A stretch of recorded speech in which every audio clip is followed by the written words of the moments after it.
Welcome to the Neural Implant Podcast, where we talk with the people behind the current events and breakthroughs in brain implants in an understandable way, helping bring together various fields involved in neuroprosthetics. Here is your host, Ladan. Hello, everyone, and welcome to the Neural Implant Podcast. Today's guest is Phil Kennedy, Dr. Phil Kennedy.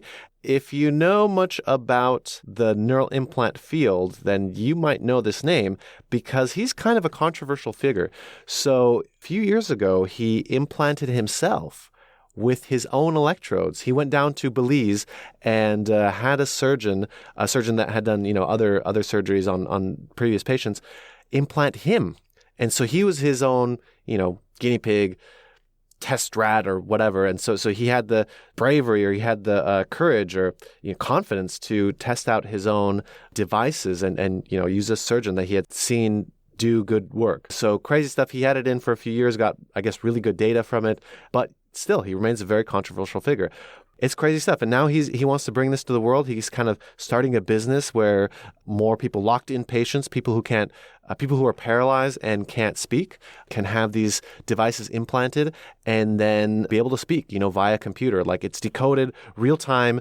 And so he's claiming that you can, have a real time conversation with a locked-in patient, and not something like with what Stephen Hawking had, which is where you're blinking and it might take 10 minutes to write a sentence. So very interesting interview, and yeah, let's take a listen.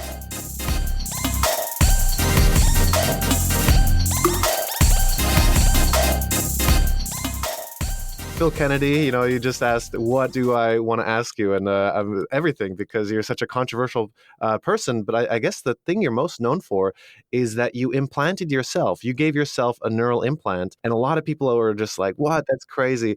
But I thought that's kind of cool because, if you don't trust in the technology, why would you give it to other people if you're not willing to give it to yourself? So I want to hear the story about it because I actually don't know it so much. I've read some articles, but I don't know it so much. Yeah, it's kind of crazy, but I couldn't find the answer to a scientific question any other way. So I said, well, I need somebody who can speak, who can't speak. And turned out that was me. So I said, okay, I know how this thing works. I know the side effects. I know the possible complications. I took a lot of precautions before I did it in case things went wrong. And I said, okay, let's go do it. And the issue was that with locked-in people, you're never sure if they're exactly when they're starting to speak in their head or if they're speaking at all, because they can't speak. And so I thought, well, the way to answer that question is have somebody who can speak, who can't speak, and then a control period where you do nothing. So it turns out in the end, after a whole lot of analysis, and the silent speech is statistically similar to audible speech, and they are both significantly different from the control period where I'm just sitting there trying to not say or do or think anything. That was probably the most important finding from the whole thing. So you're wondering what I did? You want me to describe what I did? Yeah, definitely, because it was an elective procedure. You didn't have a speech problem, right? No speech problem. No, I just went to we had taken one patient before this, the long-running 10-year patient, subject 5, down to Belize to change out his electronics. And I realized this surgeon was pretty darn good. The place is not exactly, it's good enough. It's not first rate, but it's good enough and safe enough. And they knew what they were doing. So I decided that's where I'll go. And it was a lot less expensive, too, I can tell you that. So I went down and talked to them, and then eventually came down to have the surgery. And it was pretty routine. I brought the electrodes with me and so on. It was July 2014 that I had this done. Sounds like a long time ago now. So we put 4 electrodes into the speech motor cortex. And scientifically, you wonder why we did that. But the answer is very simple. The answer is that's where the articulators are controlled from. And it's a very small area, about an inch above the sylvian fissure. So your left ear, if you put your finger there, it's about an inch up from your left ear and about half an inch wide. So it's a very small area. And I figured that 4 electrodes with 15 to 20 signals from each would cover it. And it turned out to be right. The disappointing part was when we put in the electronics, it was too bulky. And it was too bulky because of the way I'd configured the connectors on the electrodes, because I expected to be externalizing them and not putting in the electronics. But nobody would do that for me. So it didn't matter, because in the end, I got the answer I needed, which was, I said that silent speech and audible speech can be decoded with no significant difference between them. And that was the important finding. Wow, that's crazy. And this was basically just the N of one. Like, you did experiments on yourself to find this out, right? Yeah, I sat in my lab recording myself. Okay. I was on my own. And it's pretty straightforward. You just had to have everything set up right so you could do it yourself, and then analyze the data offline. So it worked out fine. Good enough anyway. It's disappointing that I couldn't keep it in long enough. I wanted to keep it in forever, but it just didn't work out that way.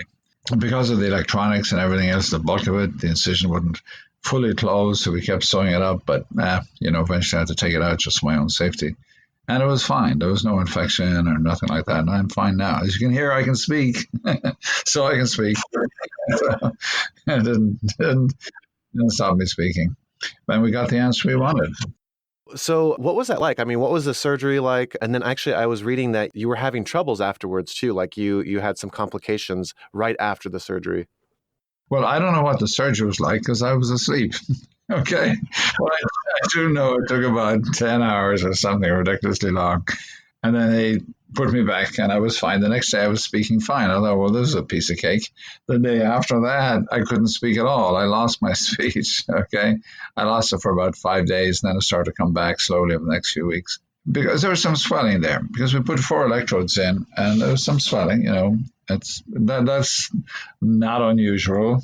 They did a CAT scan right away and said, yeah, there's swelling there, and gave me some medication, and the swelling went down. I got better. I had a little focal seizure in my jaw, and I thought, well, at least I put the electrodes in the right place in the brain, the part of the brain that controls my jaw, my tongue, my lips, my articulators. And I also had some weakness on my right side because of the swelling. But, I wasn't depressed. I was a bit anxious about it, obviously. When you can't speak or write, you do get a bit anxious. But I wasn't depressed about it because I knew that these things happen and they get better. And now I'm better. So you weren't worried that it would be something permanent then, right? No, I wasn't at all. I mean, if they had a big bleed or something, I really screwed it up, and they would show that in the CAT scan, then I'd be a bit more concerned. But that didn't happen, and I wouldn't expect it to happen. I mean, we only put the electrode tips about 5 millimeters below the surface, and it's almost like an ECOG where you put electrodes on the surface of the brain, and it's almost the same thing except we go a little deeper. And of course, we pick up single units, which the ECOG cannot pick up, and therefore we have higher resolution. And let me tell you, some of the things that really stood out in the analysis. Analyzing recently, we were classifying words. Okay. Now, these are words that I just spoke. There was like several hundred, but we classified 10, 20, 30, 40 using a MATLAB classification app. And they classified. Okay. So 20 of them classified with a accuracy of over 70%.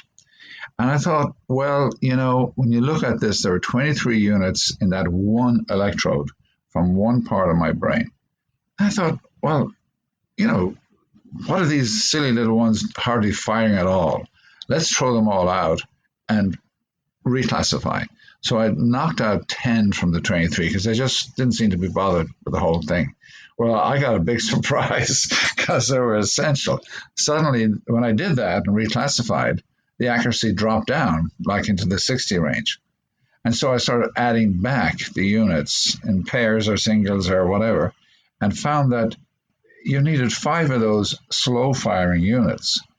And to me, that's tremendously important because everybody ignores the slow firing units, okay? I almost did. But I found that of the 23, 18 were needed. So I did another thing. I dropped out the units one at a time. I dropped out the fast-firing ones as well as the slow ones. And sure enough, when the fast-firing ones were dropped out, the accuracy dropped.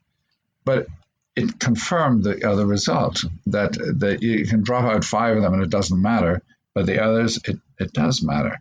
And most people have a hard time believing that I can get so many single units from one silly little electrode tip with just a pair of wires. But I do, and there's the evidence. And I've had the evidence for years now, but it's just another piece of the evidence. And it just shows me that we shouldn't ignore the slow firing units. I've published about that in the past, that when you record from, we call them BET cells, corticospinal tract neurons, these are the output neurons from the motor cortex. And most of them don't fire at all. Okay. And I know people who put electrodes in and listen to them and say, oh, they're great, they're firing. Well, it turns out that in many of the patients, that when they sit back and relax, everything stops. And for a while there, I remember with Johnny Ray, we were thinking, do we lose all these units? Suddenly they're gone. And then you get them working again, the units return. So they fire, and they're just the slow firing units are so important. So I learned another lesson about that when I was analyzing the data. And I thought that was kind of exciting, as well as showing that when you're speaking silently, like with different phones, like or G, or there's a whole bunch of phones we used. When you analyze those, the silent ones are basically, it's as easy to detect those, decode them, as it is with the audible ones. So when you're speaking out loud and speaking silently, you can still decode just as easily. And that's of course hugely important, because it means that we can detect silent speech. To me, this is, I'm always, why am I jumping up and down with this news? Well, I am, I guess, right now. But it means that silent speech can be decoded. And the way I see it happening is that you set up another patient, and that's offline, so we need to do it online, obviously. So we set up another patient who speaking silently, and they speak one word, and they repeat the word in their head 10, 20, 30 times until the system learns the pattern of firing of those single units. Okay? And then you give them another word and repeat that as often as needed till the system learns that pattern. And you do that for 100 words, 200 words, how many you want. And so you have a library of patterns of firing of the single units related to specific words or short phrases. Okay? And so you have that library stored in your computer. And so you run in data with the patient, with the subject trying to speak. And as soon as the incoming data matches one of these words in the library, then the word is output using a WAV file. The WAV file obviously contains the word. And so that's how you build the silent speech decoder. It's really, really not, conceptually not that difficult. And I mean, one of the secrets is that we have so much ability to decode the data now with the neural net computing, obviously, all that. That's what makes a big difference that we could never do before. So that's how I see we can set up an online system for decoding silent speech. That really is incredible. And what were you saying the accuracy rate again was? So if somebody was saying a sentence, like, would it make sense? Because like if it's 95%, I don't know. How does it work actually, the accuracy? Okay. Yeah, you raised a very good point about accuracy. I mentioned that it was about 70%. That was with one electrode and 18 units. So let's say you have 200 units. Wow. You've got 200, so you get much higher resolution. And so the accuracy, I expect, will go up to, 90% or higher. So in other words, your chance of your accuracy will go up. The more units you have, because the better resolution. It's just a question of bandwidth, isn't it? And then do you know how it works? Like, is it similar? Like, is it like, for example, fish and dish, where, the computer is picking up very similar words, similar phonemes, I guess? Or is it completely like fish and porcupine? Exactly. We analyzed that. There were words that were similar, and when we're doing the fitting program, which looks at the correlation, so you're getting an R value. So we take R values of 0.9 or higher as being valid. And when you do the analysis, one word on the same word, you get into 0.95, 0.9 or something. So it's pretty good. However, there are words that are very similar. And one of them, I can't remember what they were now, but they had a a value of like 0.84, which is really high. And they were similar words. So how do you distinguish those? How can you bring that R down so that we can distinguish between them? The answer is more units. It's very simple. Get 100 or 150 or 200 units and you'll have higher resolution and be able to distinguish them. There are other words like bark and park that are very similar, and they had very low cross correlations, but the reason was because they were spoken, and I could look at I recorded the auditory channel, the acoustic channel rather, and the acoustic channel, they were different in the acoustic channel, so that's why they didn't come up. That's why they had low R. But you're right. The accuracy is not high enough, but higher number of units will improve the accuracy and improve the ability to distinguish between words that are quite similar, like, as you said, dish and fish. And you can hear those words. There's a D and an F at the beginning, and it should be able to distinguish those. So we'll see. We'll see when we do it again. Yeah, that's really cool. And so are you the only patient so far, or has there been others? Oh, no, I'm the sixth patient, actually. No, we've implanted 6 people. Yeah. The first one was way back in 96, and we just did that to show that she could turn the signals on and off, and she was so ill, she died like 76 days after surgery. But she showed us that she could turn them on and off. We asked her to fire them up and calm them down, fire them up, calm them down. The next patient is subject to, he was 4 years. He was the most famous one. He was able to control the computer, JR. So he was the first cyborg, if you like, because he was able to control the computer from his brain directly without using your hand or anything, just directly out. And he showed us that, loads of things. He could spell on the computer. He could drive these little figurines, his hand, and move the fingers. But they're all, just all studying him. You could ask him questions and he'd spell it out. And I remember one day we were asking him, when he moves the cursor, well, what's he thinking of? What's he thinking of? Because we placed electrodes in his hand area. So he said, I think I'm moving your hand, and that fires it up. Okay. So we asked him, well, what are you thinking of?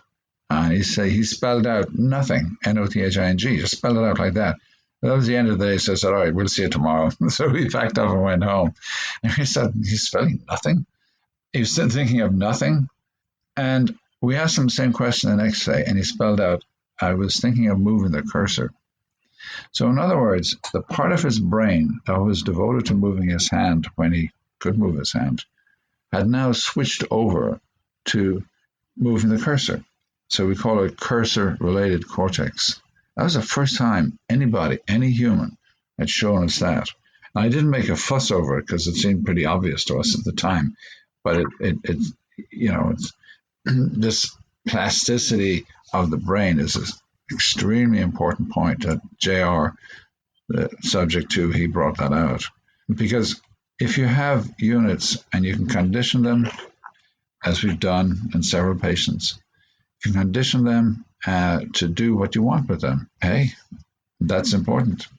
That's really important. It brings up another point, and that is you don't need a lot of units to build a speech prosthetic. You do need a lot for acute and subacute experiments, like over months or years. But for a prosthetic, if you have some single units that you can control or that you train, if you like. In other words, you have, like I was saying earlier, if you have the subject repeat the word over and over, the pattern should be, if you like, trained to that word. But even if you have units that are nothing to do with that word, you could train them something to do with it. And that's called conditioning. And that was first shown in monkeys by Eb Fetz and his group back in 73. I mean, it's a long time ago, probably before most of you guys are born. Sorry. But conditioning is hugely important. And I mean, the emphasis now is, let's get more units. We've got hundreds. And Elon Musk has, 3,072, and he thinks we need that for a prosthetic. The man is a very nice guy, and he's very rich, but he's wrong. He's not a neuroscientist. He doesn't understand about how the brain really works. You don't need that number. And besides all that, my other hobby horse is that, you have these little pieces of metal, these tiny pins, and no brain has ever liked that. They always reject them.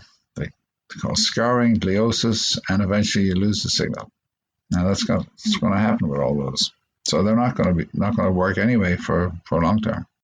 This is incredible stuff. It really is like telepathy, right? Like you can, with your thoughts, send it to a computer or send it, to somebody else and really kind of use your these brain computer interfaces to have secret messages. Ladan, it's not telepathy. Telepathy is sending thoughts without any way of sending them, just some sort of magic. I don't understand.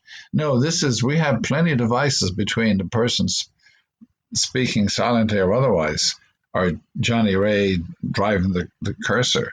We have plenty of equipment between it. So I don't call that telepathy. Sorry, but I don't. It's like very, very intentional, right?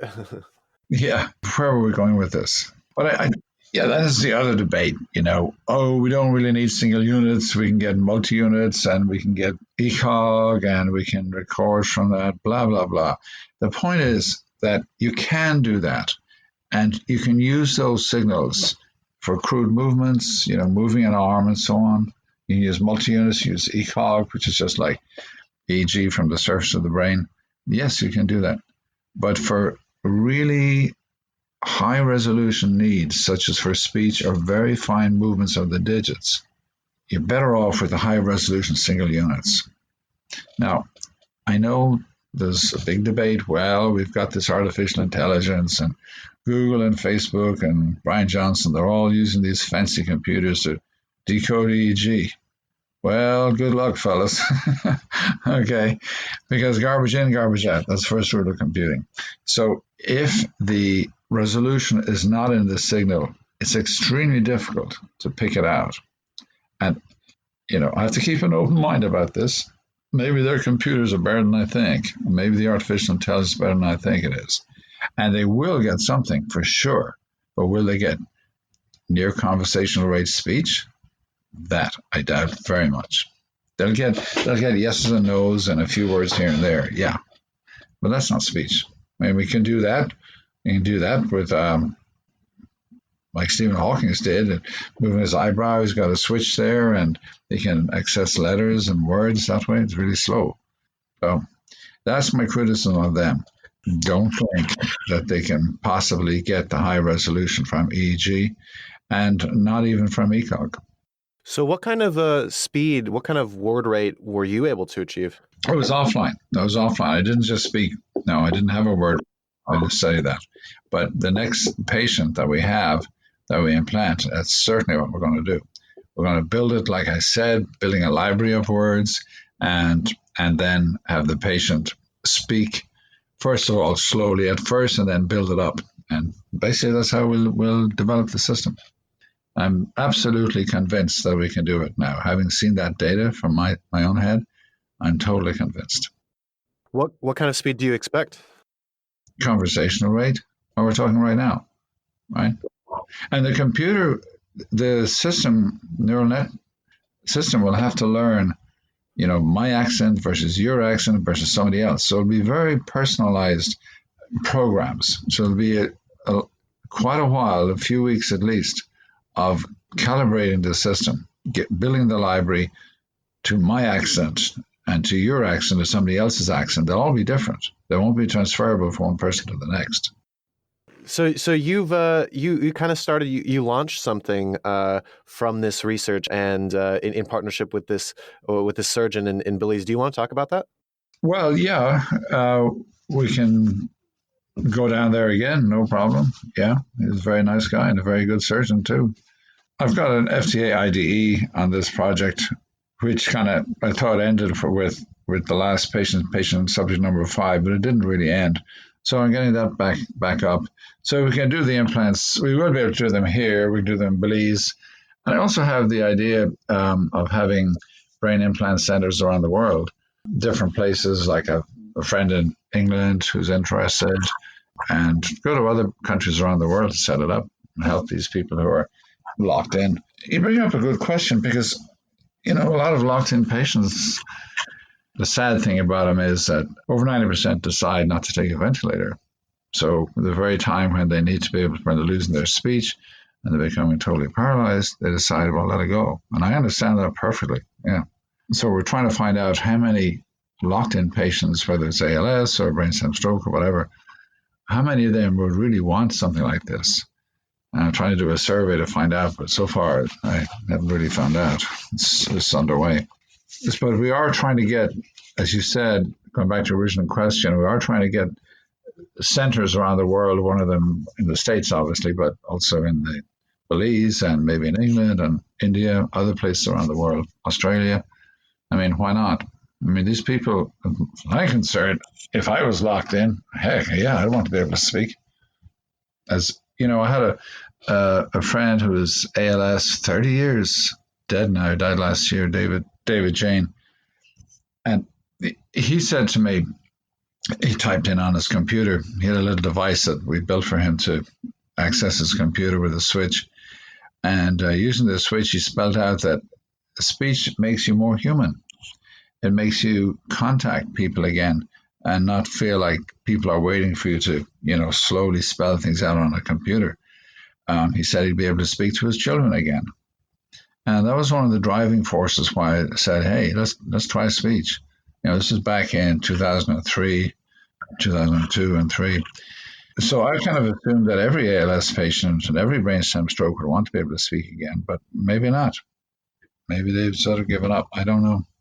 Well, I mean, I've talked to a lot of the people, actually Nathan Copeland, who had, who's paralyzed, paraplegic, and he volunteered to have the BlackRock array, implanted in his brain, in the sensory cortex, motor cortex. And so there are a handful of people, like, even if it is a smaller subset that are like willing to do this voluntary, dangerous, potentially surgery, I think that's still a good number. I mean, it's bigger than zero, but yeah, definitely. I mean, like being locked in versus not locked in, not being able to communicate with the world, like that's huge. So I think that's a very, very big thing. And I think that's really good that like you kind of go, a little bit outside the US, outside the FDA, and you have this done in Belize just so people can have it done, and then people can actually improve it versus just waiting and kind of philosophizing. Mm-hmm. Let me go back on what you said. That was a dangerous procedure. No, I don't think it's that dangerous. And brain surgery isn't even painful. I mean, I never took any painkillers afterwards, maybe a Tylenol. It's not that dangerous if you know what you're doing, if the neurosurgeon is expert. And most of them, after 10 years of training, are pretty darn good, actually more than 10. So I don't think it's that dangerous. And all right, let me give you an analogy about that. When cardiac pacemakers came out, there were wires pushed through the chest into the heart to keep the heart beating. And the person would carry around the pacemaker.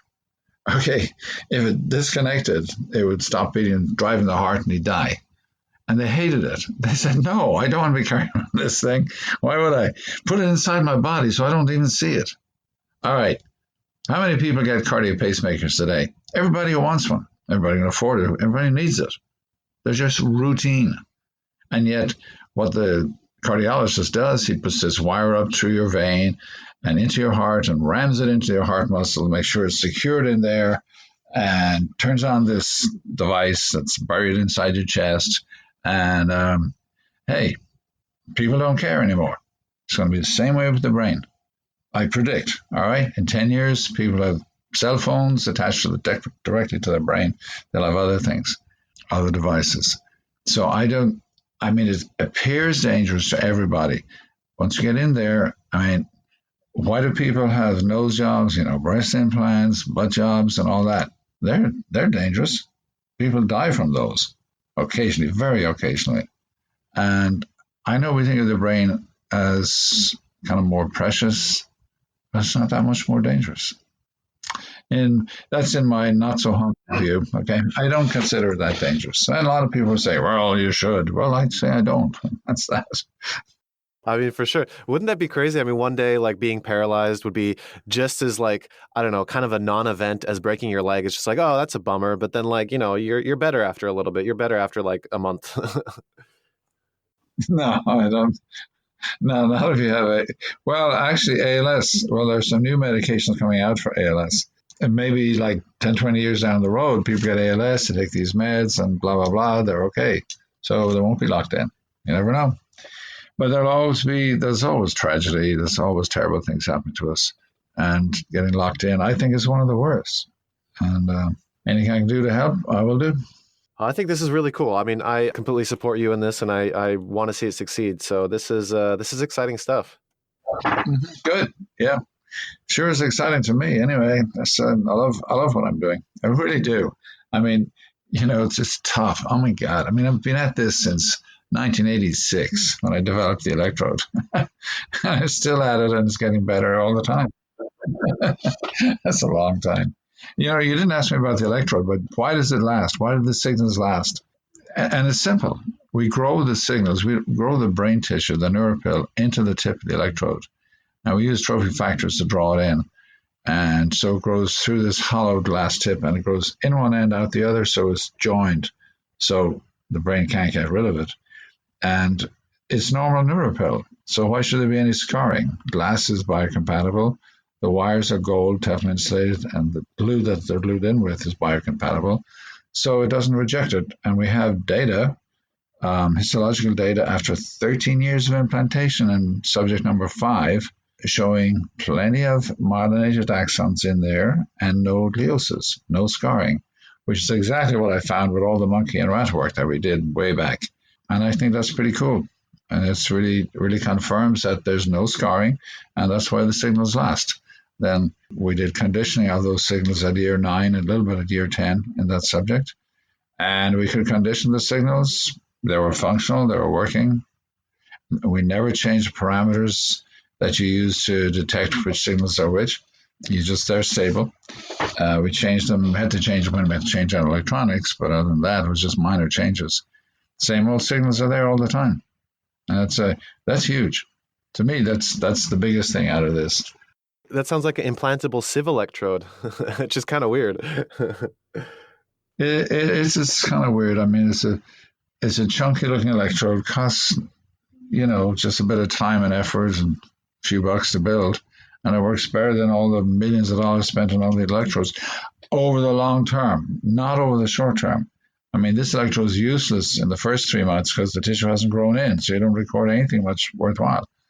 And whereas the other electrodes are tremendously excellent in the short term, weeks, months, days, months, years, 3 years, 5 years, even they have signals, but not 10 years. So, and I still have the electrodes in my brain. We only took out the electronics, we left the tips there. So we got the histology someday. I won't know about it. I bet. What's in my will? Take them out and study the histology. So, have you ever thought about rehooking up some electronics to the tips and seeing if you could some updated electronics? No, you can't do that. No, it's just not. You have to put in new electrodes. And that'd be pushing my luck a little bit too much. Okay, I don't want to do that. So would it be possible to increase the channel count with your design, or is yours limited by some kind of scaling or something like this? Or I don't know, like now with better manufacturing processes, would it be possible to get like 1,000 channels, for example? Yes, we're actually working on putting multiple channels inside one electrode tip. We actually have a design and a grant in to try to get that. Yeah, that'd be nice. But as regards speech and that speech motor cortex, you can only put so many of these in that area. So I wouldn't increase the number beyond 4, maybe 5 or 6 at the very most. But 3 or 4 is probably all you need. And if you get more than what I got, 18 units that I mentioned at the beginning, per electrode, if you got 50, that'd be pretty cool. It'd be more. But like I said, you don't need a high channel count for a prosthetic. You don't. You need signals that are stable, that you can use day in, day out, condition them if you need to, train them, find out what patterns they have for different words or short phrases, and just store those away in the library. And then when you run in the speaking, you run in all the data, all the hundreds of units. If they fit that pattern, then you exit that word and you're speaking. And the other thing I didn't mention is that the speed of decoding is obviously dependent on your computer. So I have a HP, it's pretty good, solid state drive and all that. So it was very quick. It was like 63 milliseconds to do a full classification of 20 words. And that's pretty fast because you need to do it under 200 milliseconds. Because if it's like 300 or 400 or 500 milliseconds, it sounds like an echo and the person doesn't really, we speak and we hear ourselves speaking. We get that immediate feedback. So it confirms what we're saying. But if it's really slow, it sounds like an echo. It would be okay, but only barely okay.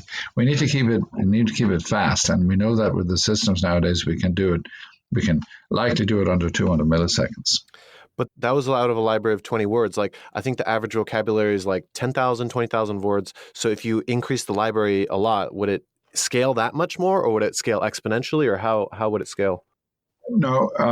First of all, the words we actually use are in the hundreds, like 100 or 200. The words that we actually use.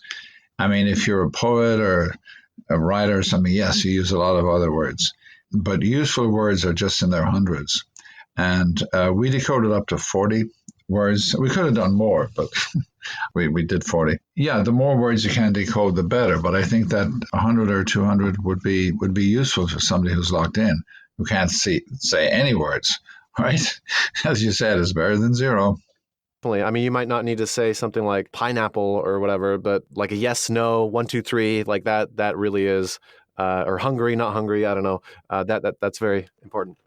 Yes, but I hope we go beyond that into conversations, and at least a near conversational rate of conversation. So you have a simple conversation with somebody without having to recite Shakespeare, Excellent. Well, is there anything that we didn't cover that you wanted to mention?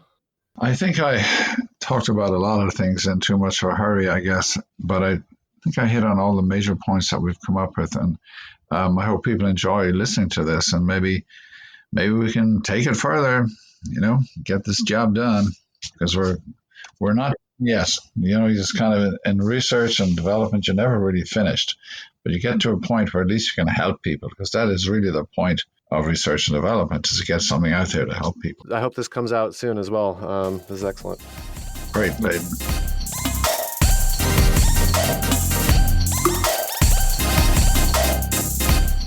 Think of that. That was pretty cool. Yeah, so afterwards we were actually talking, and I guess there's a documentary coming out pretty soon, that kind of documentary and a book coming out soon, which is called Unlocking Eric. So I guess the book will be coming out in about March or April, something like this, and then the documentary will be coming out in the summer of 2020. And so this, I guess, documents one of the patients that Dr. Kennedy had, and goes over the process. So really cool stuff. I'm very excited about taking a look at it, when it comes out. The book, though, we were talking about, it's $85, and he's like, I'm sorry, the publishers, they said like, oh, we need to do it for this amount. So I'm just like, oof, $80 for a book. That's pricey. So yeah, but really cool stuff. We kind of talked about it, like he presented this at Neurotech Leaders Forum, basically like, I want to make a company out of this and basically send people to Belize, or as he said in the talk too, like everywhere around the world, to have these surgeries done, and you basically have locked in patients be able to speak real time, using this decoder. So I really like it. I think it's really cool. It's kind of, I guess, sidestepping the FDA, but I don't know, like if it's in a different country, it's legal, right? And with, competent surgeons and everything like this, there's competent surgeons in Belize, by the way. Yeah, so I think it's really cool. Like, I like this, it's kind of a maverick scientist, kind of a mad scientist. And, if somebody's willing to do something like this to themselves and like have their own technology implanted, like use their own technology, I mean, that's a big proof that maybe, hey, we can trust it, like if somebody makes something, if Mark Zuckerberg, refuses to use Facebook, then, you might be like, hey, what's going on here? Why am I supposed to use it? And you're not using it. So, yeah, I don't know. I think it's really cool. I think more people should do this, and it's going to be less and less crazy because things are going to be more and more safe. But yeah, I might be in the minority. You might actually be thinking like, what? Why would anybody do this? Why would anybody implant themselves? Why would anybody want to implant people in, other countries? And that seems so dangerous. Maybe. I don't know. We'll see. But hopefully you guys enjoy this. Hopefully you like this kind of more crazy, out there stuff. I think it's fun. Okay, see you next time. Hope you enjoyed the show and were able to learn something new, bringing together different fields in novel ways. Until next time on the Neural Implant Podcast.